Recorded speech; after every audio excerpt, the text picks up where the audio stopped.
Fala, leitor! Será que Deus existe? Será que conseguimos provar a sua existência? Confere aí.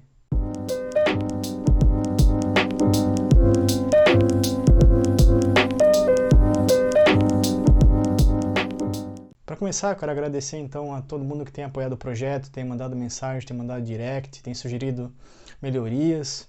Isso com certeza tem agregado e tem ajudado nesses vídeos que eu tenho feito aqui. Muito obrigado. Então, voltando ao livro, esse livrinho aqui, C.S. Lewis, Richard Dawkins, O Estilo da Vida, vamos falar sobre o capítulo 3. No capítulo 3, o Alistair McGrath vai entrar numa pergunta que é feita há séculos. Será que Deus existe? O Alistair McGrath, de início, ele já define uma coisa que é importante, que é a distinção entre Deus e a crença. Não necessariamente ter uma crença é ter um Deus. Por exemplo, o budismo não tem a existência de um Deus. Dawkins é crítico quanto àqueles que invocam uma entidade não observada e não observável como Deus, para explicar o que vemos no mundo. Porém, a ciência também possui postulações que acabam tendo que ser deduzidas daquilo que é observado. Hoje a ideia e noção da gravidade é algo indiscutível, porém no século XVII era uma ideia chocante. Isso porque nós não podíamos provar nem experimentar a gravidade. Newton entendia que, embora a gravidade não fosse palpável, era possível derivar o entendimento pela dedução. E então, uma inferência científica legítima que partiu de um fenômeno observável para a entidade não observável que melhor o explica. Dawkins argumenta que adicionar uma entidade não observável e complicada, como Deus, torna as coisas mais complicadas. E o que atrai ele no ateísmo é justamente essa ideia mais clara e mais simples. Porém, nesse ponto, Dawkins demonstra um certo desconhecimento, pois não se trata de encontrar um lugar para Deus no mundo. Os cristãos não creem que Deus faz parte da pintura do mundo. Ele é externo, ele é o causador da pintura. Este excede a pintura em si, não torna a pintura mais complexa, porque ele não está nela.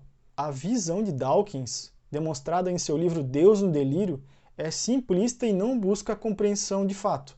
Ele cria um espantalho para bater.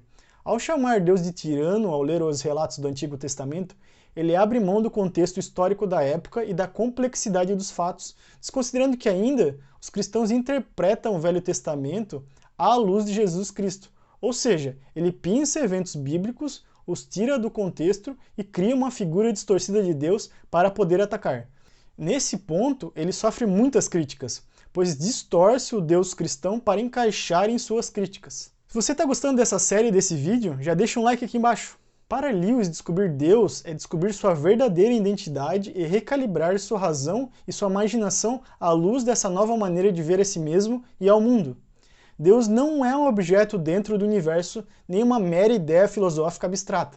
A crença em Deus é mais do que ser confrontado com um argumento que exige consentimento. É mais como uma pessoa que exige a sua confiança. Para Lewis, ter fé em Deus não é primeiramente um consentimento intelectual ou uma ideia sobre ele. É entrar num quadro mais amplo do mundo e se tornar parte desse quadro. A crença em Deus não consiste em concordar com as proposições teológicas, mas em entrar em uma história assim como Lewis ilustrou nas Crônicas de Nárnia. Porém, nessa história, Aslan não é um Deus genérico, é o Deus tornado conhecido e disponível por meio de Jesus Cristo. Então a referência de Aslan é uma referência do próprio Jesus. Vemos então que as duas abordagens, tanto de Lewis como de Dawkins, são bem diferentes e apontam para caminhos diferentes. Porém, tanto Dawkins como Lewis chegam em conclusões parecidas. Nenhuma das duas posições são provadas ou passíveis de prova. No fim das contas, envolve fé. Pode até a certo nível haver processos cognitivos que dão plausibilidade, porém não há evidências refutáveis. Porém, para McGrath, assim como para Lewis, o cristianismo deu respostas que o ateísmo não fornecia. O cristianismo nos ajuda a entender as complexidades do mundo e da experiência humana. McGrath constata que tanto Lewis como Dawkins são homens de fé, pois ambos defendem posições com as quais se comprometem. Não que se possa provar que sejam corretas, mas que eles, no entanto, claramente consideram justificadas e razoáveis. O filósofo John Gray observou que se você quer entender o ateísmo e a religião, você deve esquecer o conceito popular de que são opostos. Alistair afirma que, em termos da sua precariedade intelectual, tanto o ateísmo quanto o cristianismo refletem os limites do conhecimento humano. Há uma tendência da crença, sendo ela religiosa ou secular, de acrescentar mais do que as evidências realmente justificam. McGrath afirma que, olhando tanto para Dawkins quanto para Lewis, vemos que é inevitável a condição humana de não se apegar a algum tipo de fé que dê significado à vida. Christopher Hitchens, colega de Dawkins, também não é ateu, alega que os seres humanos criaram um Deus à sua imagem e semelhança, e não o contrário, conforme o que está na Bíblia.